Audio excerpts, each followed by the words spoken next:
slipping into your future.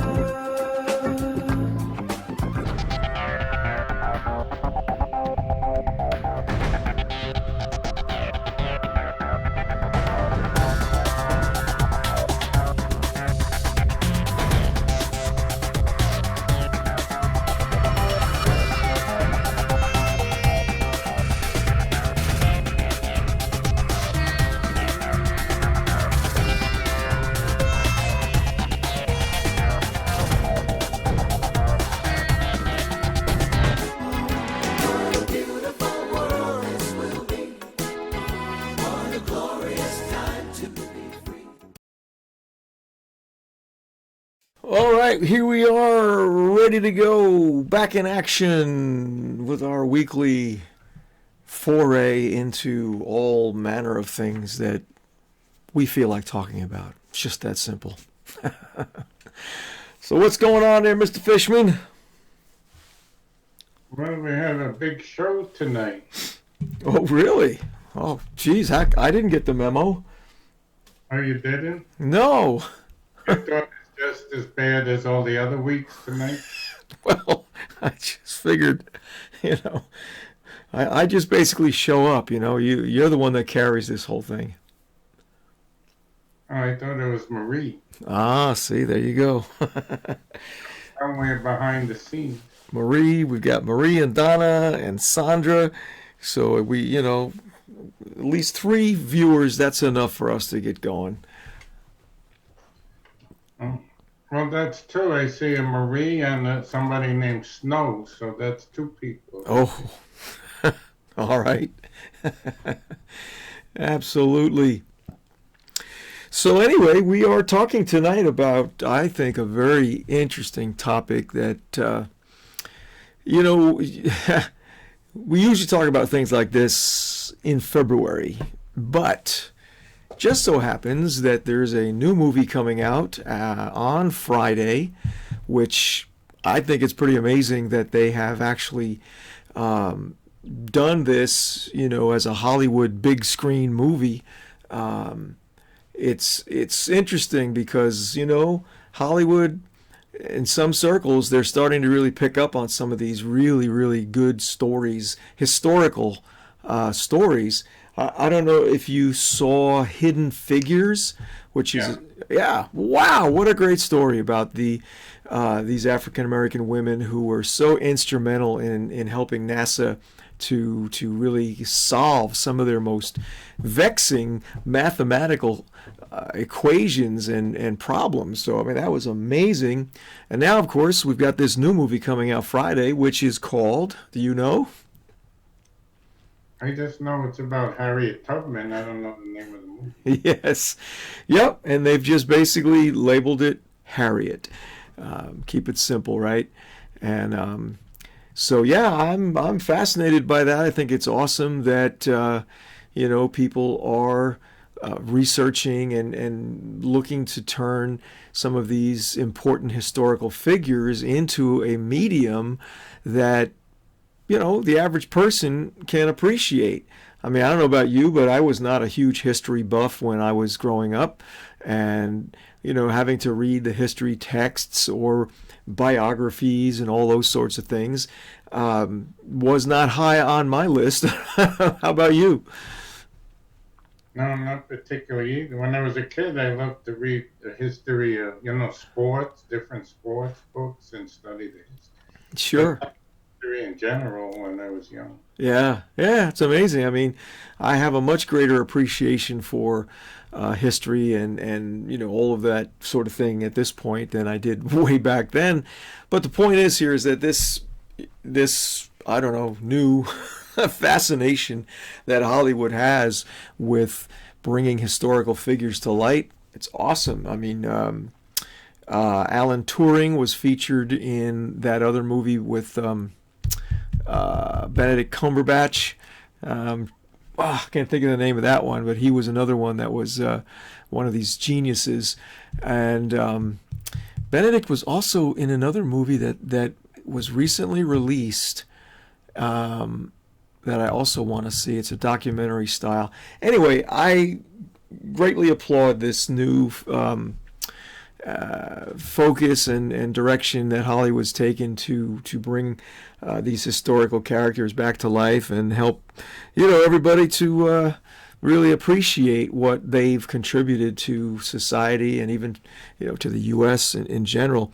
So yeah, tonight we're going to talk a little bit about Harriet Tubman, because why would we do that? We're not real big movie buffs. So why would we talk about Harriet Tubman tonight? Well, one is because it's just something I'm really passionate about. And secondly, I have the book that I wrote about her. Oh, ding, ding, ding, ding. See, there it is. That's the answer we were all looking for. Absolutely. You wrote a book. Do you happen to have a copy handy? I wouldn't say that. Okay, well, because I don't have a picture. At least I don't think so. I don't believe I have the picture of that particular book cover on it. Maybe I do. I don't know. I just let's just take a quick gander here, shall we? Let's see. Do we have your book? Da da da da da. Gosh, how come I can't see this stuff? So we're really being professional here, people. Just letting you know. I don't think so. I don't see it here. Nope. I don't think we do. I should have looked that up before, but sometimes my brain is not quite all there. So, oh yes, whoa, look at this. Oh my gosh. We have the picture of your book is actually available to me right here. Let me go ahead and bring this up. Just a little behind the scenes inside baseball here, folks. This is how we do things in the big leagues. Just letting you know. There we go. Look at that. Oh my gosh. There it is. Oh, wow. Isn't that amazing? The wonders of technology. Fugitive Prophet. All right. Harriet Tubman. Well, what's the subhead on that? I forgot. What's what? The subtitle. Oh, the prophetic journey of Harriet Tubman. There you go. Prophetic. That part is going to be in the movie. Well, it's interesting. Now that we have enough folks here watching, I actually was able to get a copy of the movie trailer. So we're going to watch the movie trailer. It's coming out this coming Friday, and I think I'm going to go. I'm not sure if I'll get there this Friday, but it's certainly on my list of movies to watch. So here's the trailer for Harriet.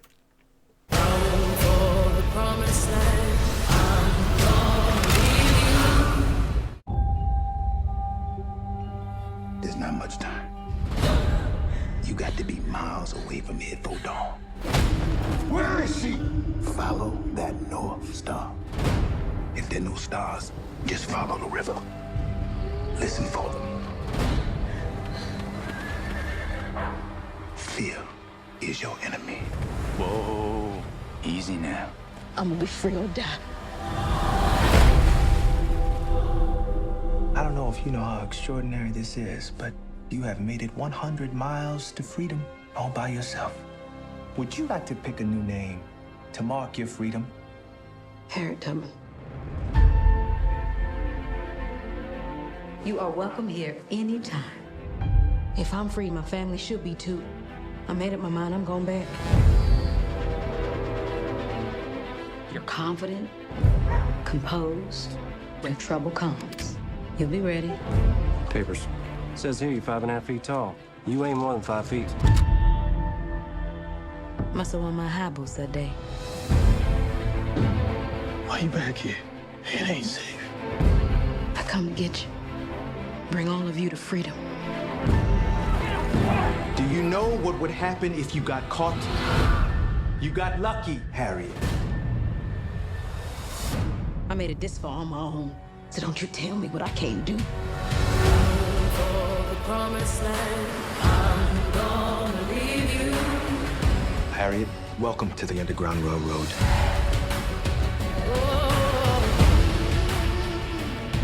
Everybody, everywhere is looking for you.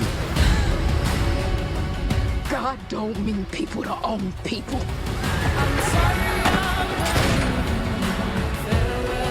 Find this thief and burn her at the stake. Harriet! I would give every last drop of blood in my veins until this monster called slavery is dead. Ready?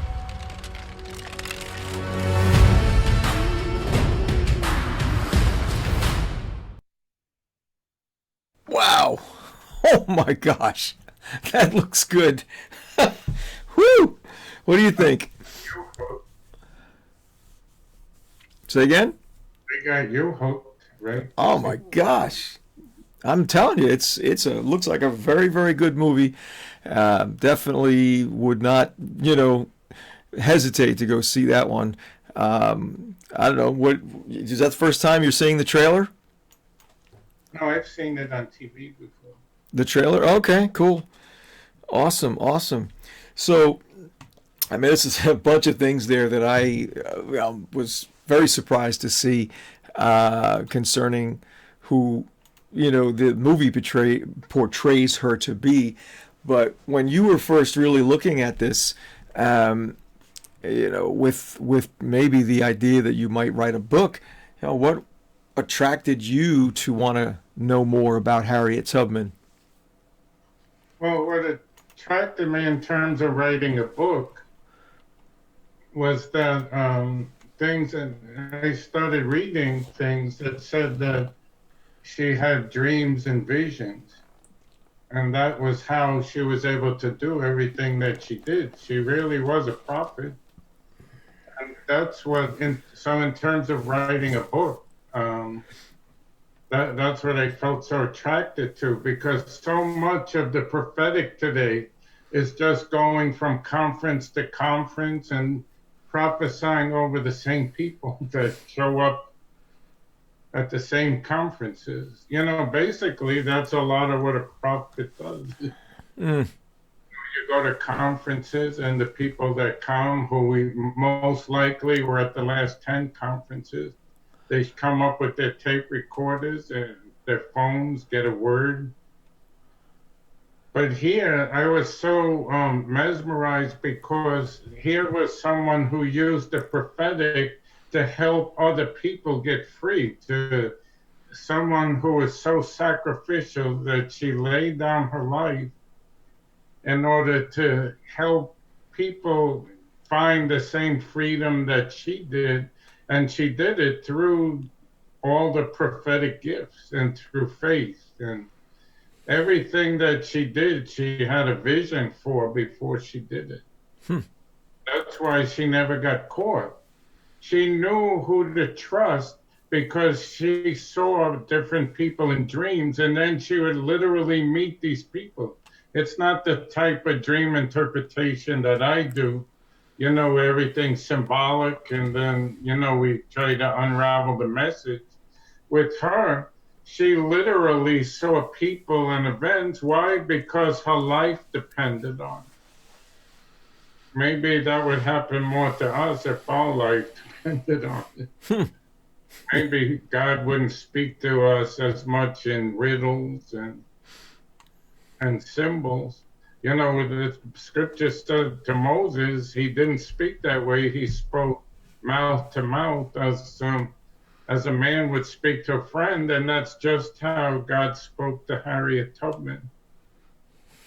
Yeah. Well, that to me is just so amazing, to realize that she, in this assignment, this role that God had given her, and clearly that's what we're seeing here. I wonder how many people really have ever seen that aspect of her, of her calling. But really, when I think about it, it's no different than Moses and some of these others that were given huge assignments. God did whatever was necessary, basically, to make sure that they were able to hear his voice and follow what he needed them to do in order for them to be successful in carrying it out. So, the fact that she was getting visions and dreams and all this kind of revelation from God in order to be able to do her thing, that's just phenomenal. It's just so good. To me, that's the role of the prophet. That's the true role of the prophet, is to change the cultures. I mean, she changed society. She's still recognized today, even though she had no books. She didn't have any money.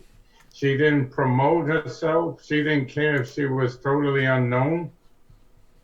And yet we talk about it still today because of the impact that she had on history. To me, the prophets are supposed to be history makers, history changers, alter the course of history. Yes. Not just too much. We're just hanging around churches and following the circuit. It's like going on a circuit. Right. And I don't think that was ever God's original intention. You mentioned Moses. What did he do? He brought millions of people into freedom. He was a prophet. Jesus was a prophet. He totally wrecked society the way it was. It said, what did the disciples do? It says they turned the world upside down. That should be the role of the prophetic.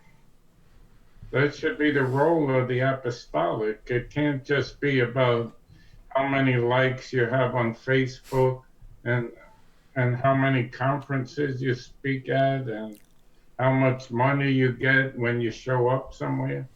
I don't see that at all in Scripture. And she, to me, is the embodiment of a true prophet. No, she didn't teach people how to go deeper in the spirit and how to travel in the spirit and have all these great supernatural experiences. Her role was to touch lives. So she used the prophetic in order to touch people, to help people. Her heart wasn't just to have encounter after encounter. Her heart was, I had an encounter, now what am I going to do with it? Whose life is going to change because I just had this encounter? Not just let's see how deep we can. And I'm all for going deeper. I'm all for encounter. I'm totally not against encounters. I would love to have encounter after encounter. But that has often become the be-all and end-all. Well, I traveled here in the spirit, traveled there. I don't care anymore. I want to know whose life have you influenced? Yeah, well, for sure. And I think what we see so clearly, through Harriet's example is simply, wow, I got this vision, this thing that's burning in me. And in her case, it was to be free. And then once she got free, right? Isn't that the case, right? By God's grace, we get free. He does stuff in us, miraculous things to set us free, to put us on the path that He originally had in mind for us. And in that, right, as we wake up, we're like, well, wow, I mean, I want other people to know this, to have this experience. And that's the motivation. That's why she was willing to go through all of this stuff where she could have at any moment been captured and she would have been, absolutely given the death penalty and all of that went along with it.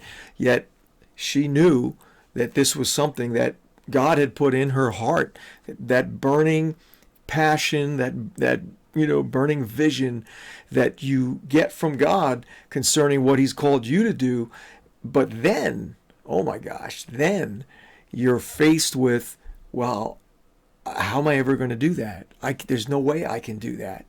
And that, of course, is exactly where God wants us, right? He wants us to be in that place where we recognize, yes, this is powerful, and I know I'm supposed to do it, but no clue, help me out here. And so clearly, that's what was going on in her life at that point in time to keep her safe and to keep her focused and moving towards that goal, right? Yeah, she just went by faith. Everything with her was by faith. She totally believed God. And supernaturally, when you step out in faith, that's where the supernatural comes. It takes sometimes putting your life on the line if you really want to see the supernatural, because all of a sudden God kept putting people in her path. One of the stories I love was that she had to go take another journey, and it cost money for her, because she lived in the north. Because if she lived in the south, if somebody recognized her, they would have killed her. And back then they had a law that if you helped to free a slave, you could get the death penalty. Oh, yeah. Even people in the north, they would have lawmen, they would have bounty hunters from the south come into the north and look for those who helped free slaves and arrest them. Yeah, that's crazy. And that law was also recognized in the north. There's tremendous injustice in the north too. I mean, nothing like in the south. Right. But even most of the churches, even in the north, they were segregated. But where people of color could come, they had to sit in a certain spot. They couldn't just walk in like today and was sit anywhere. Mm-hmm. I'm talking about the north. In the south, they weren't even allowed in those churches. In fact, the Southern Baptist Convention, they started based on slavery. They broke away from the Baptists in the north because they were anti-slavery, and they actually started the Southern Baptist Convention in order to uphold slavery. Yeah, well, and that's true. I mean, she had a bounty on her head, which I think the historians are now agreed was probably somewhere around $300, and that at that time was a huge sum of money. And so, right, if she had been, caught. Now, here's something interesting that I didn't know that was brought out by the researchers into her life, that she actually discovered that her mother, who was a slave, her mother's master, before he died, he actually put it in his will to set her mother free. And so she, had gotten some legal help at some point and discovered that this was actually the case. So it ended up that she wasn't actually breaking the law by escaping. She was actually, and I love this because it so parallels the Lord, right? How Jesus set us free, and we just have to take hold of the legalities of that and say, yes, that's the truth. And that's how it was for her. She was actually a freed slave, but didn't know about it until she actually had a lawyer look into it and found out you're a free woman. I mean, I think that's awesome. Mm-hmm. And I wanted to get back. I sidetracked myself when I was telling a story before. Oh no. Harriet Tubman, I was saying she needed finances, and so she went to this businessman who God told her, you go to this place of business and they're going to give you money. Again, this is God. And so she went there, and the businessman said, no, I don't have any money to give you. I'm not giving you money. She said, no, God sent me here and I'm going to sit here. Because God told her to go there. So she got in the business, and out of nowhere, the businessman didn't give her any money, but people kept walking in and handing her money. Wow.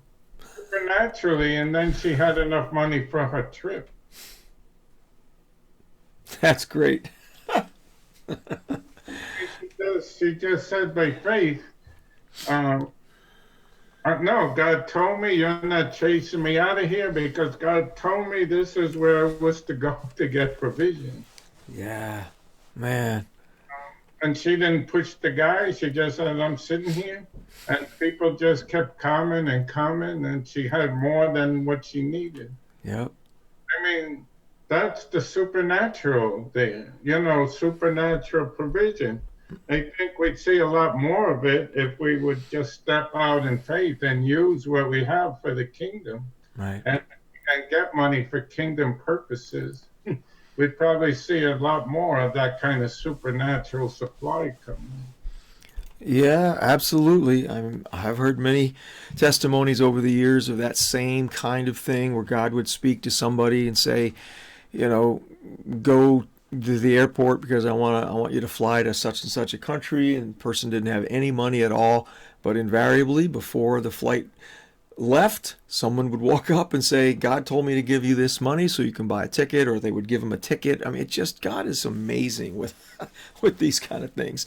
So those of you that have jumped in late, we just wanted to let you know that we're talking tonight about a new movie that's coming out Friday called Harriet, and it is a biographical picture of Harriet Tubman. Apparently they stuck pretty closely to the actual historical narrative about her life. They did embellish a few things here and there, artistic license being what it is. But if you haven't had a chance to check out the trailer, it is available on YouTube. We just played it a little while ago. But the reason why we're talking about it, of course, is that Gary has written a book called The Fugitive Prophet, which is all about Harriet and her prophetic gifting that enabled her to hear God and receive revelation that kept her safe and kept her moving forward on to that target. So where can they get the book, Gary, if they want to pick up a copy? And they can go on Amazon, or people can go on my website, surpassingglory.org. Or a third option is this coming Saturday at 3:30, I will be at Jesus Book and Gift Shop in Iselin, New Jersey from 3:30 to 6:30. We'll have copies. And also I'll be doing a presentation on her prophetic journey, the spiritual aspects of her life. Okay. Awesome. Yeah, Jesus Book and Gift. It's Route 1 South in Iselin, New Jersey. If you are in reasonable driving distance, it's the largest Christian bookstore in the state, and that's my good buddy Joe Canilato. He does a lot of these kinds of events with authors and other people, coming in to do seminars and whatnot. I'm actually hoping to do some stuff there as well. But so that's this coming Saturday at 3:30. You'll be able to go to Jesus Book and Gift, Route 1 South in Iselin, New Jersey, and hear Gary talk about the book and share what the Lord did through her and what he's learned about all that. So that should be interesting. So when you were researching this book, the material for this book, what was, you've already shared some stuff, but what would you say was the most amazing thing that the Lord did for her in all of this? Well, to me, the most amazing thing in her life was her forgiveness, because she was horribly abused from the time she was a child. The slaves started working when they were little kids, and they could abuse them all they want, because they were considered property. And not only would they abuse them, but they would take families and separate them. She never again saw some of her family because they would take a family and then sell some of the siblings to other slave owners. Totally legal. They would separate parents and children, and make money. A lot of times they saw the women just as sort of almost like an animal, to breed children to sell. Yeah. And she experienced that. And then she saw another slave was being abused, and she tried to intervene. And someone who worked for the slave owner took this giant metal thing and threw it at her and hit her in the head. And she was unconscious and for days, and her whole life she suffered from epileptic seizures. Of course, a lot of the books I read who were anti-Christian said that all of her visions came as part of her epilepsy. Wow. Totally wrote it off without delving into it, because that's the only thing people could do. If you don't believe in God, well, that's it. None of it's true. We're not going to examine it because it can't be true. So, and it said, and I read her autobiography, and she said that she absolutely hated this slave owner to the point where she prayed that he would die. And guess what happened? He died after she prayed. Wow. And it said in her autobiography that she was so grief-stricken and felt so much, all of a sudden, so much forgiveness for him from the Lord, that she made a decision that she'd never feel bitter again, that she'd never be bitter towards anyone for the rest of her days. So that everything she did out of love. She never hated anyone again. Now, if she hated him by all human standards, that would make total sense. This guy totally destroyed her family, destroyed her life. So in human terms, it would make no sense not to hate him. But in the spirit, she had such an encounter with God over that, and she repented, so that here she was a slave with all kinds of medical problems, and throughout her life she experienced the discrimination,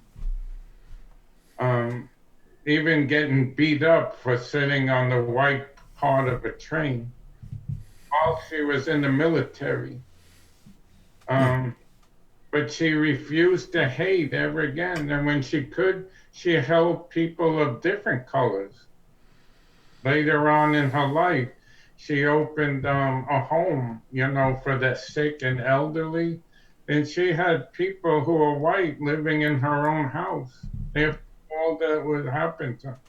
I mean, unheard of. Outside of God, how could that ever happen? Yeah. Well, that's true. It's got to be the grace of God that would allow or enable anyone to be able to be free from whatever that level of abuse was that she endured. My goodness. I think that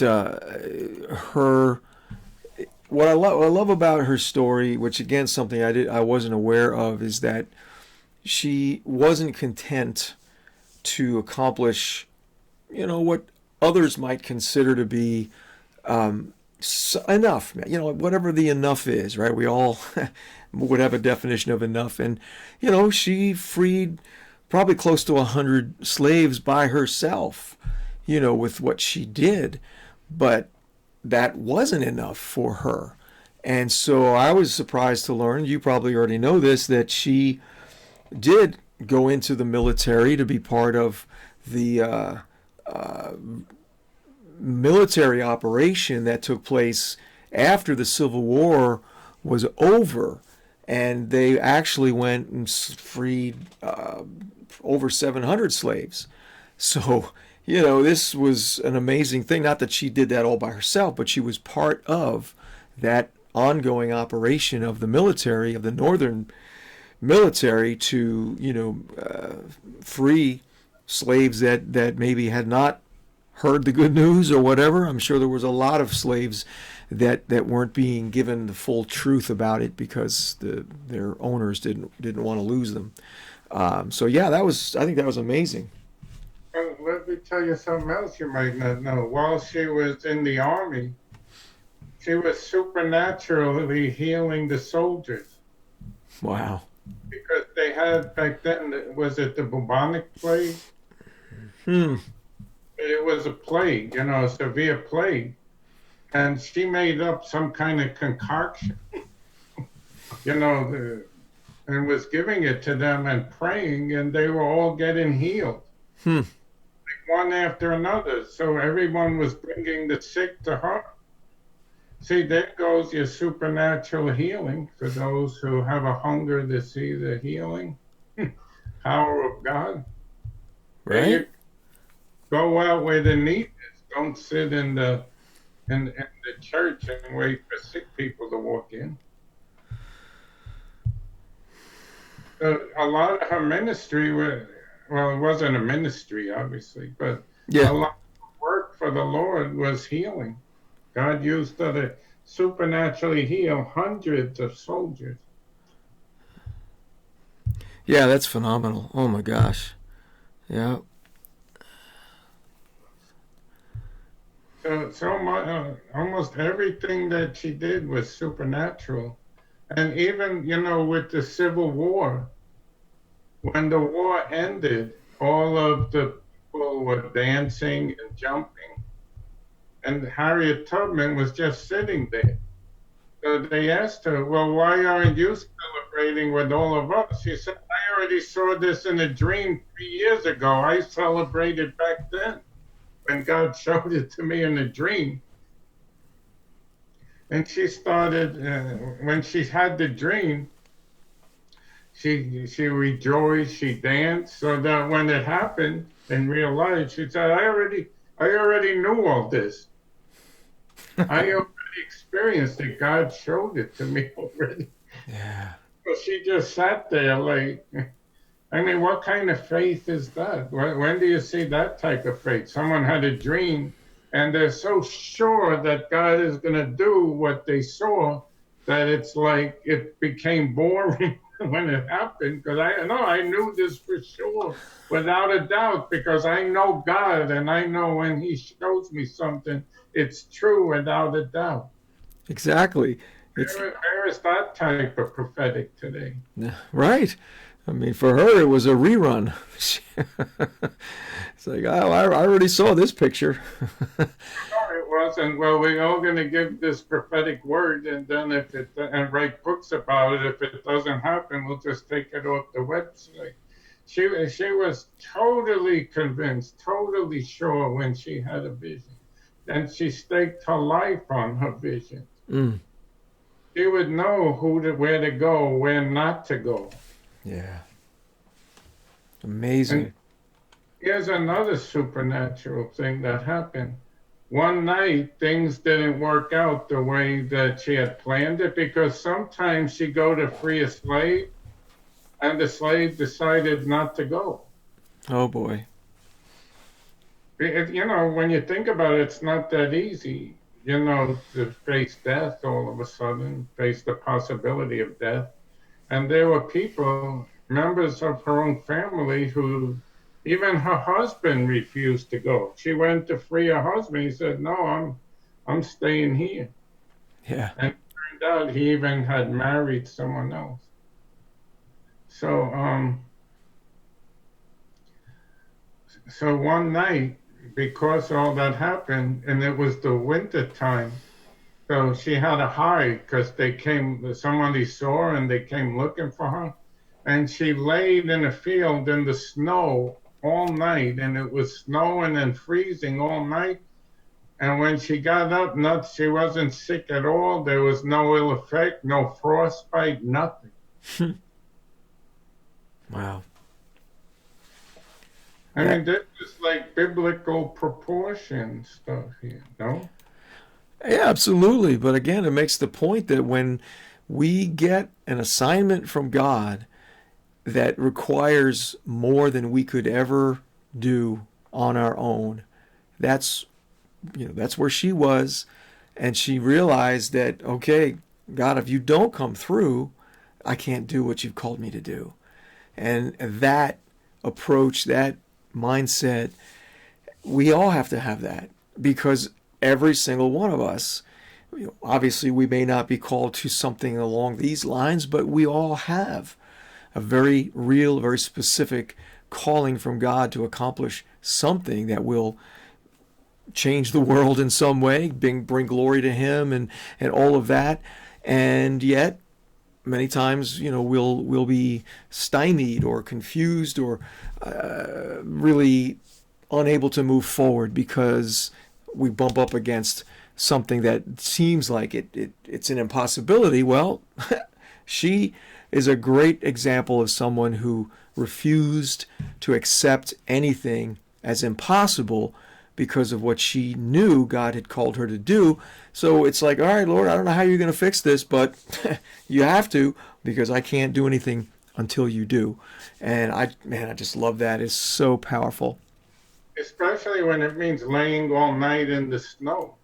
Yes. I mean, most of the time it's snowing, we cancel stuff, right?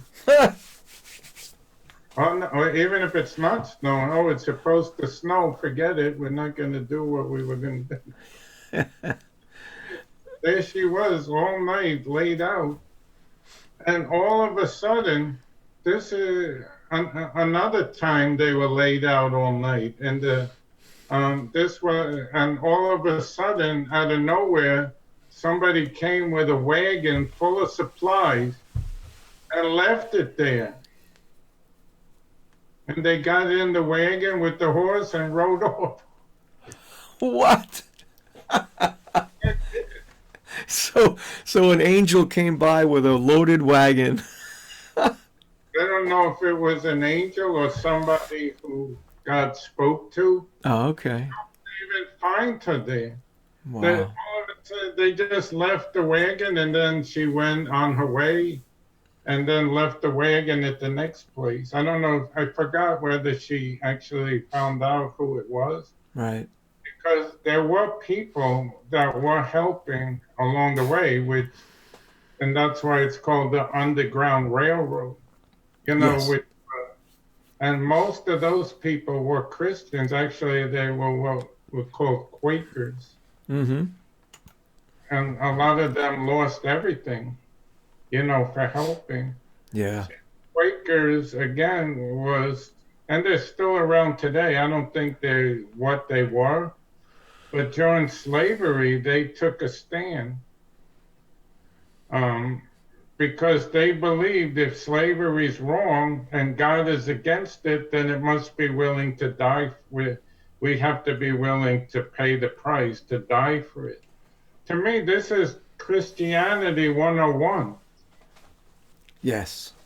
God wants us to be comfortable, and if there's too much of a price to pay, it can't be God, because God just wants us to prosper. And I believe in prosperity as much as any prosperity person. But that's not what we're here for. We're here to win souls, transform culture, bring God's kingdom on the earth at any cost. And that's why God kept honoring her with all this supernatural stuff. Can you imagine? You're laying there in the field with slaves that she just brought out, and if they would have got caught, she would have gone to jail and probably died, and the rest of them would have been returned and beaten at least half to death. And all of a sudden, somebody shows up. Yeah. And it could have been one of the Quakers, because they really, a lot of the Quakers really sacrificed, and even when they were fined and had all their money taken away, they didn't care. They just kept going. And you know that it was the Quakers in Eastern Europe that also stood up to help the Jews during the times of the Nazis. Yeah. A lot of times they're mocked because they shake a lot, And they didn't even have preachers, with the Quakers. If somebody got a message from God, they just got up and gave the message. Yeah. Oh. I don't think it's what it was today. But back then, they were a laughing stock, but they did more than all the other denominations combined to really help the slaves Yeah. and help the Jews in Eastern Europe. Yeah, absolutely. Boy, I tell you, it's a great testimony for their love and care for their common man. I mean, their fellow man. Really, I'd say one of the things I was fascinated by, watching the trailer for this movie Harriet that's coming out Friday. Um, the, I was like, wait a minute, this woman had a gun.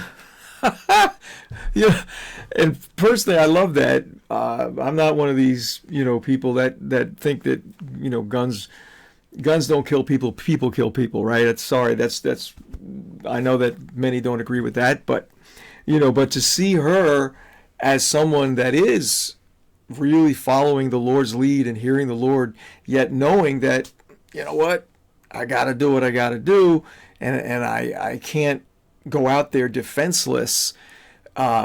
So, realizing that this woman was a gunslinger, oh my gosh, that's amazing, because to me it says, what, yeah, I'm going to do God's will, I'm going to follow his lead, but I'm also going to recognize that I'm in the world. I'm not of it, but I'm in it. And, to have that level of wisdom where, I think it's one of those ways that we adhere to Jesus' wisdom to us when he said, be wise as serpents, but innocent as doves. You're in situations where, having a firearm is just the smart thing to do. Well, then do that. And that's what she did. I mean, I don't know what that last scene was in the trailer where they're all standing there with their rifles. But When she was in the army. right. But the point is that, she was not afraid to use whatever she could, whatever resources were at her disposal, in order to make sure that she could absolutely fulfill the thing that God called her to. So I give her great props for, I don't believe she ever shot anyone, at least outside of the army. I don't remember, when she was in the army. Right. Outside of that, she carried a gun because they came after her with guns. There you go. People are coming after you with guns, then what do you? Hey. And it wouldn't have been illegal for them to shoot her and the slaves that were with her. Exactly. See, a value in the life of a slave that they're worth defending, when the culture at that time said a slave is worth nothing, and pretty much black people in general. Yeah. Even in the Constitution, what was it like? A black person was considered 3/5 of a man. Yeah, that happened later when they were, I think, trying to figure out how they could apportion population and whatnot. But yeah, I mean, it's so sick. She was relentless in her pursuit of what God called her to, and that's such a powerful testimony for just sticking with it, right? Even when things look bad, even when things are difficult. So the movie's coming out Friday.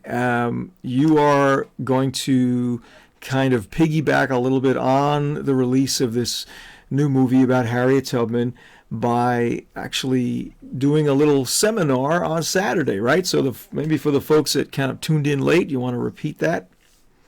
Yes, I will be at Jesus Book and Gift Store in Iselin, New Jersey at 3:30 p.m. and I'll have a lot of copies of the book.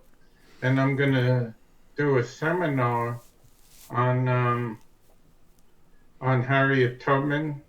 It's the stuff you won't see in the movie. I don't need to tell you what you're going to see in the movie or in most of the books that have been written about her. They totally leave out the spiritual stuff, or like I said, in the great majority of the books, they write it off as aspects of her epilepsy. They saw all that as a negative. They recognized it, but just totally wrote it off. Because if it's true, then God exists, and they couldn't have that, the authors of the book. So if you don't like it, you just say it didn't exist. Yeah. Um, that's how atheism works, I guess. Yeah. No, that's no surprise at all.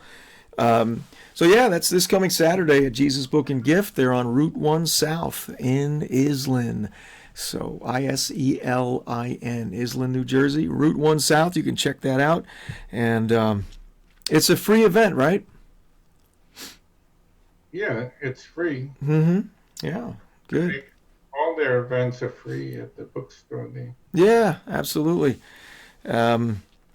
So, yeah, that's good. Looks like we have one person here that's posting a dream. You'll have to post it again in a little bit when the dream show starts at 8:00. We don't do dream interpretation.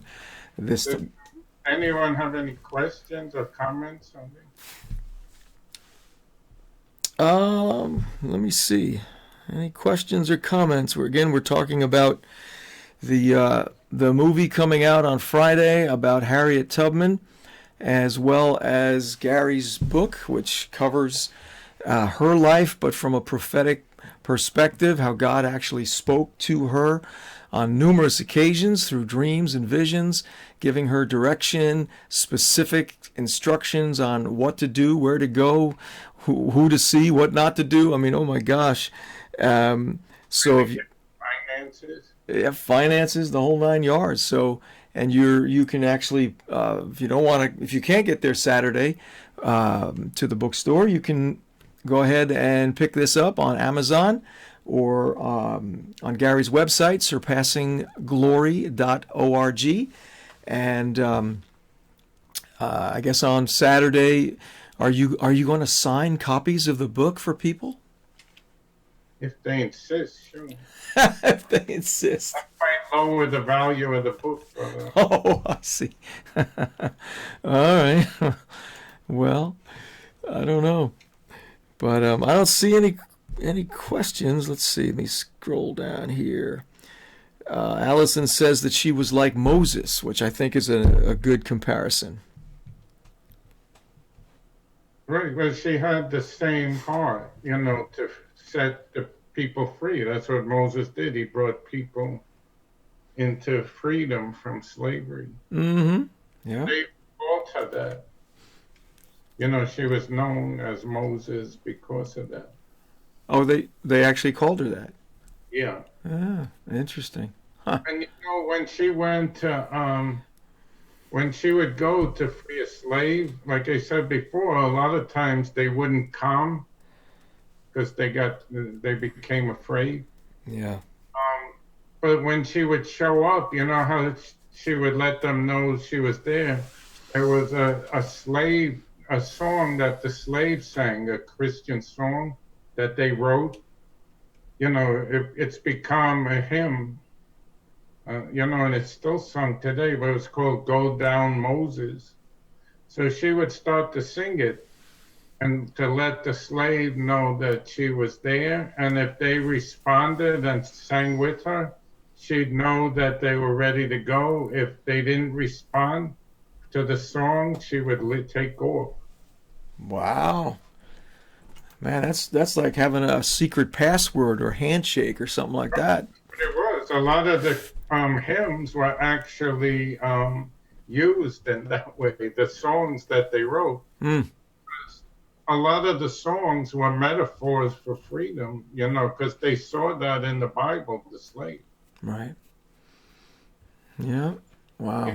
Slaves weren't allowed to have Bibles and read the Bible. And that's why. Because if they read the Bible, they say, wait, people have value. I have value here. Wow. They were not allowed to read or write. If they tried to learn, they'd get beaten. And that's why, you start to read even the Bible. Doesn't it say even Paul said, if you're a slave and you can get free, get free. Wow. He said, if you're a slave, you're free in God because He loves you. You have value. Right. Well, Sure. Well, so that's, they didn't want the slaves to read that. yeah, no wonder. My goodness. That's incendiary truth right there. My gosh. Um, all right. Well, I don't know. Anything else you want to mention before we toddle off into the night and make way for the big dream show? I also wanted to mention one more story about her before we head off. Oh, if you insist. She would take people to live with her. Anybody who was too poor or people were blind or crippled, they found a place with her. This was after the war, and she would stop helping people. So they came to live in her house. The thing is, she had no money because the army refused to pay her what they owed her for being in the army because she was African American. And she had to fight for years to get money from the government. Yeah. So one day she had all these people in her house, including her own daughter, and they had no money for food. There was no food. She told her daughter, just take the pot and start heating up the water. I'm going to get food. How are you going to get food? You don't have any money. Well, she went to the store. It wasn't like a store. It was like a marketplace where different people were selling food and things. Well, people just started giving her food, and then she'd take that food and sell it and buy more food. And she showed up in the house with a whole cart filled with all kind of food, and she went there without a penny. Wow. That's kingdom economics right there, buddy. And she didn't go begging. Oh no, I'm a servant of the Lord. You got to help me. Yeah. She just started walking by faith because that was the kind of level of trust she had in God. Wow. That's pretty cool. I mean, I don't see that very often in Christianity. Yeah. Well, she's definitely an inspiration. And I know I'm going to be seeing this movie at some point because it's just an awesome story. And, of course, your book covers an aspect of her life that really, I don't know anyone else has ever focused on that. So, if you get a chance to pick that up on Amazon or surpassingglory.org, make sure you do that, or go see Gary Saturday, 3:30 at Jesus Book and Gift, Route 1 South in Island for his seminar on Harriet Tubman. Awesome. Any other announcements you got? Yes. Also, next Saturday at 10 a.m., we have a ministry called The Launch that meets at the Harvest Training Center. It's 169 Myrtle Street. No, 69. Oh, it's 69 Myrtle Street. And we're going to be in the cafe. And Joe Lascano is going to come. He's going to first teach on how to heal the sick.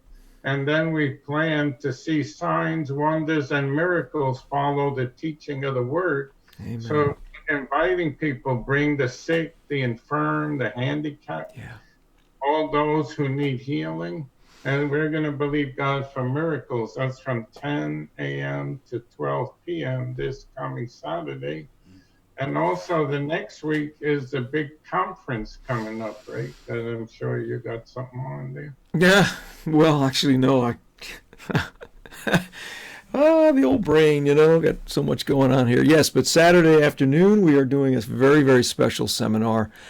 It's called Tear Off That Veil, and it's going to, I hope, once and for all, set folks free from this lie that the enemy has been so successful in implanting in so many of our lives, this idea that there's still something separating us from God. Could be many different things. Just could be our own sense of guilt and unworthiness, shame, many different things that can contribute to our belief that we're really not free to come boldly into his throne room, as the word says. And so we're going to really deal with that, I think, and just cut that thing off at the root and give people a real opportunity to encounter the Lord in a way that will be life transforming. So that's going to be not this one, but the 9th of November. And that's 12:30 p.m. till about 4 or so. And we're asking for $20 registration on that to cover the rental of the facility. And really to bless the fields because of their traveling expenses. But so yeah, check that out, and I will be sending out emails and different things as we get closer to this. It's amazing how you send information out and people don't they just don't pay attention until it's almost on top of you. So all right, we got to get out of here. It's 8:00, so stay tuned for the Big Dream Show, right? Coming up next, right here, right? Right here. All right, see you next time, folks.